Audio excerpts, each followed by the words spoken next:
జిల్లా కలెక్టర్ కీర్తి చేకూరి ఆదేశాల మేరకు భారత ప్రభుత్వం ఆరోగ్య కుటుంబ సంక్షేమ మంత్రిత్వ శాఖ సూచనలతో తూర్పుగోదావరి జిల్లాలో సిపిఆర్ అవగాహన వారోత్సవాలను 13 నుంచి 17 అక్టోబర్ 2025 వరకు నిర్వహిస్తున్నారు. ఈ కార్యక్రమం ద్వారా విద్యార్థులు, యువత, ప్రజల్లో కార్డియో పల్మనరీ రిససిటేషన్ అనే జీవ రక్షణ విధానం ప్రాముఖ్యతను తెలియజేయడం ప్రధాన లక్ష్యం. గుండె ఆగటం లేదా కార్డియాక్ స్ట్రోక్ వంటి అత్యవసర పరిస్థితుల్లో ఈ సాంకేతికత ప్రమాణాలను కాపాడగలదు. ఈ సందర్భంగా DM and HO doctor K Venkateswara Rao మాట్లాడుతూ, ప్రతి ఒక్కరూ సిపిఆర్ నేర్చుకోవటం అత్యంత అవసరమని, సమయానికి స్పందించడం ద్వారా అనేక ప్రాణాలను రక్షించవచ్చని పేర్కొన్నారు.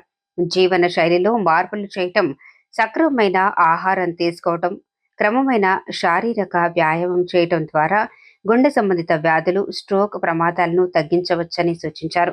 కార్యక్రమంలో doctor P Komali, doctor K Srivalli, DPMO NHM తదితరులు పాల్గొన్నారు. వైద్య సహాయం అందే వరకు సహకరిస్తాను. నా కుటుంబ సభ్యులు